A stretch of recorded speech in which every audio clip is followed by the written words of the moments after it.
Are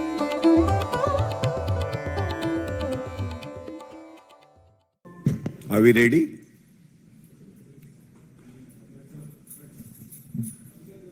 सभी पत्रकार बंधुओं को नमस्कार एवं सभी नागरिकों को रक्षाबंधन की शुभकामनाएं।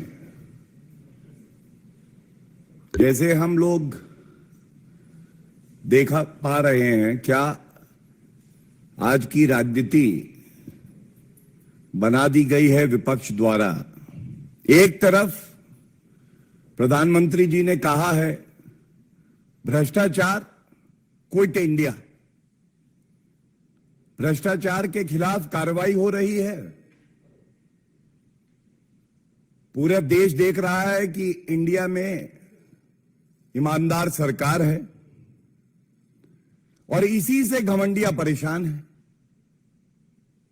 अगर ईडी सीबीआई ईमानदार है तो घमंडिया दागदार है और अराजक अपराध पार्टी पापी आप, जो कि कट्टर ईमानदार का सर्टिफिकेट बांटती थी, आज उनकी हालत यह हो गई है कि वो घबराए हुए हैं कि जो शराब घोटाले के किंगपिन हैं वो भी कहीं जेल की सलाखों के पीछे ना हो। किंगपिन मतलब पापी अरविंद केजरीवाल। एक प्रेस वार्ता कल करी गई, ये पापी आपके नेता संजय सिंह जी ने करी थी। संजय सिंह जी ने जो बातें कही तो ऐसा प्रतीत हुआ कि अरविंद केजरीवाल जी घबराए हुए कह रहे हैं मुझे बचा लो संजय, मुझे जेल नहीं जाना है। मनीष सिसोदिया जिनको कट्टर ईमानदार बताते थे वो कट्टर बेईमान निकले। 6 महीने हो गए, 6 महीने कट्टर बेईमान पापी मनीष सिसोदिया जो उप मुख्यमंत्री थे उनकी बेल नहीं हो पाई है।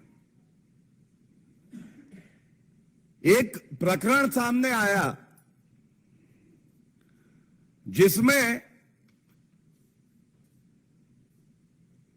कुछ लोग और एक ईडी के अधिकारी भी थे, वो भूल गए कि उनकी जिम्मेदारी क्या है, उनका कर्तव्य क्या है और गलत कृत्य कर रहे थे। रिश्वत दी जा रही थी एक आरोपी द्वारा। संजय सिंह जी बाहर निकले, उन्होंने कहा तथाकथित मनगढ़ंत काल्पनिक घोटाला। तो सबसे पहले तो सवाल अरविंद केजरीवाल जी आपसे यह है कि कम से कम अगर किसी वरिष्ठ नेता को भेजें तो तैयारी करवा के भेजिए। अगर तथाकथित मनगढ़ंत और काल्पनिक घोटाला है तो हम ये जानना चाहते हैं ऐसा क्यों हुआ। 26 फरवरी 2023 को मनीष सिसोदिया गिरफ्तार होते हैं, 2 दिन में सर्वोच्च न्यायालय पहुंच जाते हैं। जब वो सर्वोच्च न्यायालय जाते हैं, ये आदेश है, प्रमाण, वो कहते हैं ये सारे जितने चार्जेस हैं ये राजनीतिक द्वेष से लगाए गए हैं, इनको निरस्त करिए। सर्वोच्च न्यायालय कहता है नहीं, हम नहीं करेंगे। ये 28 फरवरी 2023 का ऑर्डर है। और यह भी सत्य है कि ये सारे आरोप आज भी खड़े हैं, चार्जशीट दायर हो चुकी है, ईडी ने भी करी है, सीबीआई ने भी करी है। तो ये तथाकथित मनगढ़ंत काल्पनिक कैसे हुआ। और यह भी सच है जैसा मैंने बताया, दिल्ली उच्च न्यायालय ने मनीष सिसोदिया को शराब घोटाले में बेल नहीं दी। सर्वोच्च न्यायालय में भी बेल अभी लंबित है। 4 सितंबर को आ रही है, अगर तिथि मुझे सही याद है। और अच्छा है कि संजय सिंह पेशे से अधिवक्ता और वकील नहीं है, क्योंकि जिसकी पैरवी वो करने आए थे उसी का केस खराब कर रहे थे। मैं आपको कुछ तथ्य बताता हूं। सबसे पहले संजय सिंह जी ये बताइए, ये जो पूरा ट्रांजैक्शन लेन देन रिश्वत का है, इसमें जो अरेस्ट हुई हैं, ये अरेस्ट तो सीबीआई ने करी है। तो इसका मतलब ईडी और सीबीआई अच्छा तालमेल दिखा के कार्य कर रही हैं, और कोई भी किसी भी भ्रष्टाचार के मुकदमे में अगर हस्तक्षेप करने का प्रयास करता है या दबाव बनाने का प्रयास करता है तो उसकी जगह जेल की सलाखों के पीछे हो जाती है। दूसरी बात, यह तो आपके लिए चिंताजनक है कि घूस एक आरोपी देने के लिए आगे आता है और वो घूस देने वाला भी अरेस्ट होता है और वो अधिकारी भी अरेस्ट होता है, लेकिन आरोपी तो मनीष सिसोदिया भी है। केस दबवाना, दबाव डलवाना, रिश्वत देना, लूट खसोट करना, ये तो अरविंद केजरीवाल और पापी आपकी खूबियां हैं। तो इससे तो आपका चरित्र जाहिर हो रहा है। तीसरी बड़ी बात जो ये दिखाती है कैसे वर्तमान सरकार में जांच एजेंसियां अपना काम कर पा रही हैं, यह सर्वविदित है कि ये जो रिश्वत दी जा रही थी, ये इसलिए दी जा रही थी कि एक एक्यूज्ड है अमन धल, इनकी गिरफ्तारी रुक जाए। लेकिन ये क्या हुआ संजय सिंह जी, 1 मार्च 2023 वो व्यक्ति गिरफ्तार हो जाता है। इसका मतलब ये तो हमारे देश के लिए शुभ संकेत है कि ईडी सीबीआई अपना कार्य करती है, और अगर कोई गलत कार्य करता है, चाहे वो ईडी का अधिकारी भी क्यों ना हो, तो उसके खिलाफ भी कार्रवाई होती है। और जिस व्यक्ति को गिरफ्तार ना हो इसके लिए रिश्वत दी जाती है तो वो गिरफ्तार भी हो जाता है। और इसमें एक और मुकदमा दर्ज कर लिया जाता है, ये जो पूरा प्रकरण है। तो ये तथ्य मैंने आपके सामने इसलिए रखे, संजय सिंह जी की प्रेस वार्ता में तथ्य नहीं थे, लेकिन दलील भी बड़ी कमजोर थी। और अगर अरविंद केजरीवाल की पैरवी संजय सिंह करेंगे तो जनता जो कह रही है मनीष सिसोदिया तो झांकी है, अरविंद केजरीवाल अभी बाकी है, ये कहीं सच ना हो जाए। जांच एजेंसी अपना काम करती रहेंगी। इसके अलावा यह बताना भी जरूरी है, आप देखिए घमंडिया के ये जो सदस्य हैं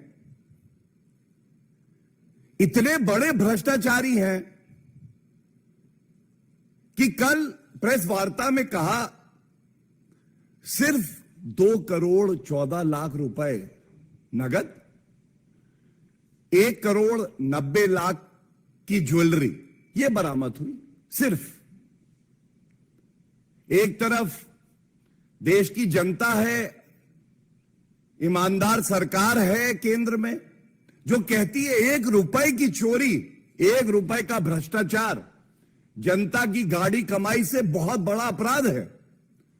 दूसरी तरफ कट्टर बेईमान पापी आपके संजय सिंह, अरविंद केजरीवाल कहते हैं 4 करोड़, थोड़ा सा ही तो है, 4 करोड़ इसको नजरअंदाज कर दीजिए। ये जनता देख रही है। अपने लिए शीश महल बनाओगे, जनता अंदर जा नहीं सकती है।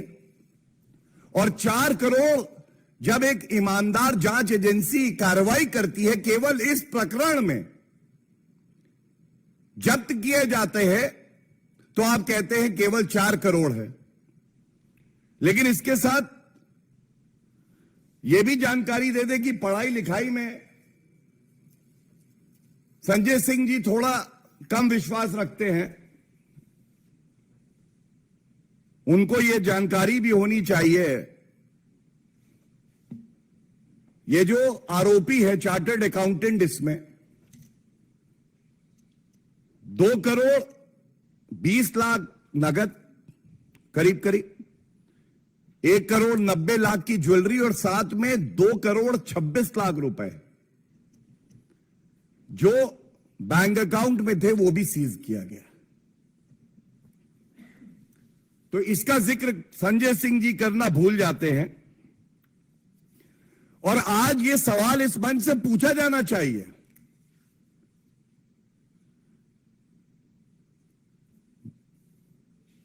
सारे भ्रष्टाचारी पकड़े जा रहे हैं बारी बारी और ये जो मिल जाते हैं तो इनकी याददाश्त चली जाती है, गजनी बन जाते हैं, भूल जाते हैं कि ये एक दूसरे के लिए क्या कहा करते थे। लेकिन आज विषय क्योंकि शराब घोटाला जो किया है कट्टर बेईमान पापी आपके अरविंद केजरीवाल किंगपिन ने, वो है, तो मैं इसी दायरे में अपनी बात रखते हुए यह बताऊंगा,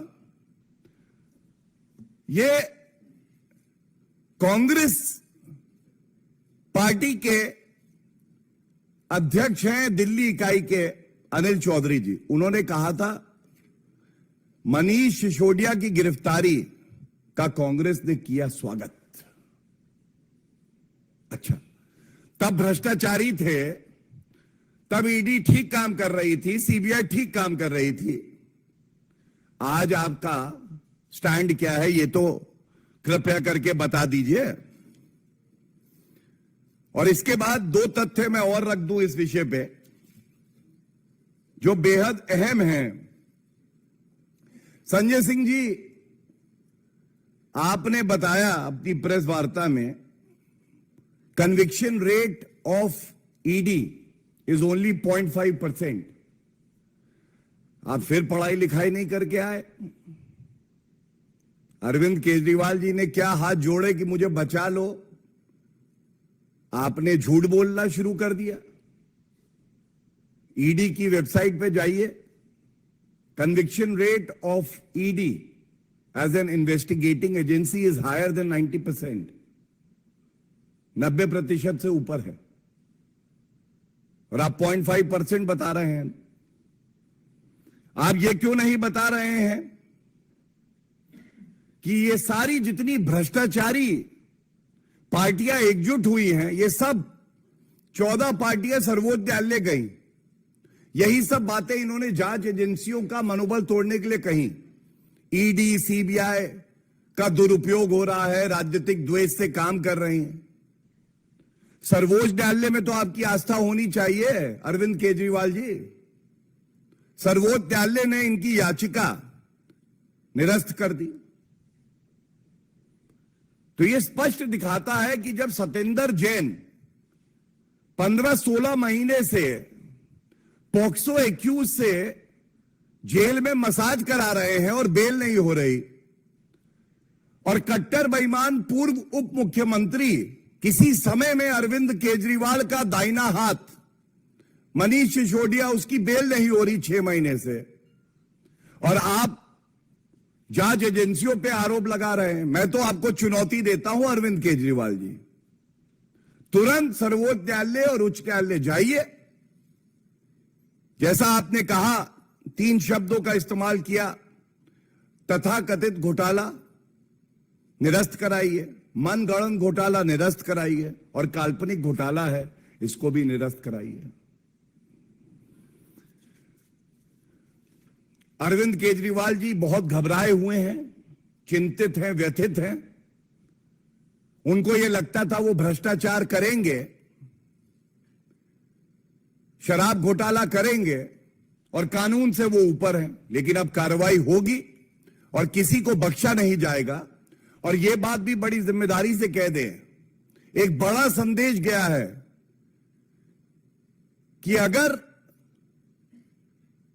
कोई ऐसा अधिकारी भी होगा जो गलत कृत्य करेगा या भ्रष्टाचार स्वयं करेगा तो उसके खिलाफ भी सख्त कार्रवाई होगी। इससे जो गंभीर आरोप मनीष सिसोदिया पे और तमाम और आरोपियों पे लगे हैं, उनकी गंभीरता कम नहीं हो जाती है। वो ट्रायल कोर्ट में चल रहा है। बहुत बहुत धन्यवाद। अगर इस विषय पे कोई आपके प्रश्न हो तो मैं जरूर उत्तर देना चाहूंगा। इस पे अगर पहले है तो पूछ लें, अगर इस पे कोई प्रश्न नहीं है तो फिर एनी क्वेश्चन ऑन दिस? हाँ,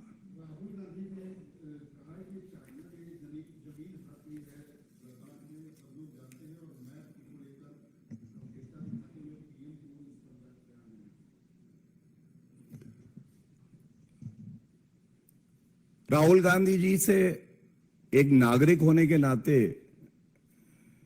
इतनी ही गुजारिश है, जो पार्टी टू पार्टी चीन की सीसीपी पार्टी से समझौता किया, उन्होंने एमओयू किया, उसको कृपया करके सार्वजनिक कर दें। इसकी वजह यह है कि ऐसी खबरें कई बार आती हैं कि उस समझौते में ही यह लिखा है कि भारत के खिलाफ जासूसी करने का काम कोई करेगा तो राहुल गांधी करेंगे। उसमें यह भी शायद लिखा है कि जब भी भारतीय सेना अपने पराक्रम का परिचय देगी और चीनी सेना को खदेड़ देगी तो राहुल गांधी सेना का मनोबल तोड़ने के लिए कहेंगे कि भारतीय सेना चीनी सेना से पिट गई। और उस समझौते में यह भी लिखा हो कि अपने देश के चुने हुए प्रधानमंत्री, जो कि हर नागरिक के लिए सुरक्षा कवच हैं, जिन्होंने भारत का डंका पूरे विश्व में बजवाया है, उनको मैं सरेंडर मोदी बुलाऊंगा। और एक सवाल और है, राहुल गांधी जी, आपका ही ट्वीट है, आपने कहा है गद्दारों ने भारत माता को चीरकर एक टुकड़ा चीन को दे दिया। यह इतिहास गवाह है कि 43,000 स्क्वायर किलोमीटर जो भारत की भूमि है वो चीन के कब्जे में तब आई जब जवाहरलाल नेहरू जी हिंदी चीनी भाई भाई का नारा लगा रहे थे। अब पूर्व प्रधानमंत्री को क्या आप गद्दार बुलाएंगे? और एक बात मैं और कह दूं, और बड़ी जिम्मेदारी से कह दूं, यह बात देश के प्रधानमंत्री श्री नरेंद्र मोदी जी ने भी कही है, हमारे गृह मंत्री श्री अमित शाह जी ने भी कही है, रक्षा मंत्री श्री राजनाथ सिंह जी ने भी कही है और देश की सेना ने भी कही है। श्री नरेंद्र मोदी जी के नेतृत्व में ऐसा कोई माइका लाल नहीं है जो भारत की 1 इंच भूमि पे कब्जा कर सके। लेकिन राहुल गांधी जी, जो सवाल एमओयू को सार्वजनिक करने के लिए आप बाध्य हैं, यह पूछा गया है, उस पर कृपया उत्तर जरूर दीजिएगा। और अगर आप नहीं देते हैं अगले 24 घंटे में, तो आपकी चुप्पी इस बात का प्रमाण है कि आपने भारत से, इंडिया से गद्दारी करी है। और दूसरी बात, यह भी हर जगह सार्वजनिक है कि राजीव गांधी फाउंडेशन में 1 करोड़ से ज्यादा की रिश्वत ली थी, वो भी चीन से। कृपया करके यह बताइए, जो लद्दाख में बाइक चला रहे थे, महंगी महंगी जैकेट थी, ये उसी रिश्वत के रुपए से ली है क्या? और अगर ये रुपया आपने रिश्वत में लिया तो ये लौटाया भी कि नहीं? और कहीं यही वजह तो नहीं है कि आपके सारे बयान हमारे देश के खिलाफ होते हैं, भारतीय सेना के मनोबल को तोड़ने वाले होते हैं? आज ये बड़ा सवाल हम इस मंच से उठा रहे हैं और उम्मीद करते हैं आप उत्तर देंगे।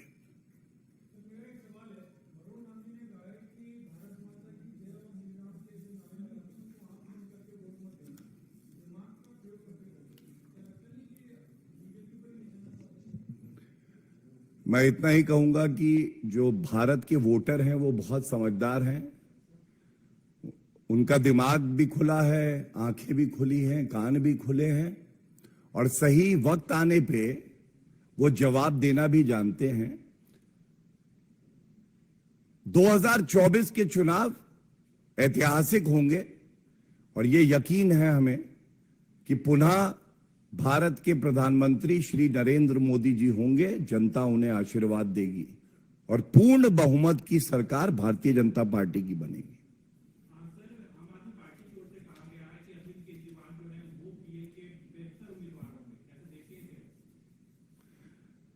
देखिए, घमंडिया में परेशानी ये है,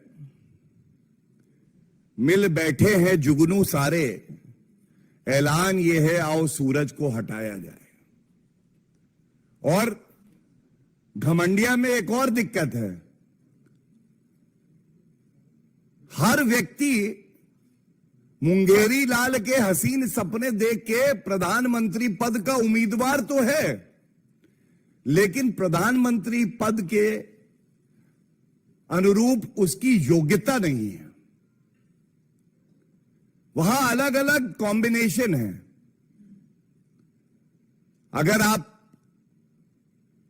अरविंद केजरीवाल की बात करें, पापी आपके, तो भ्रष्टाचारी नंबर 1, तुष्टीकरण फुल। इसी तरह से लोग कह रहे थे कांग्रेस पार्टी के राहुल गांधी वो चेहरा है। राहुल गांधी तो वो प्रोडक्ट है जो लॉन्च ही नहीं हुआ।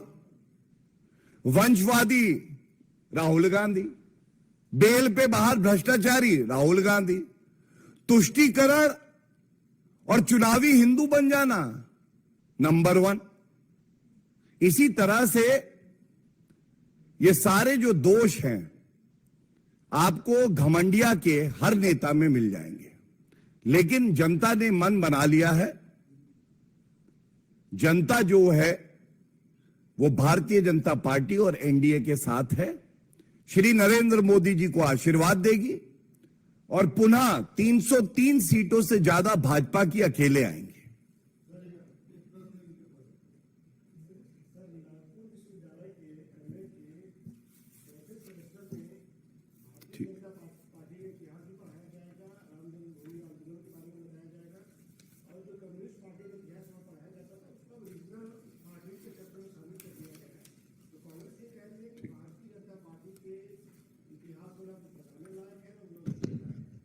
ठीक है, any other questions? Thank you so much for coming.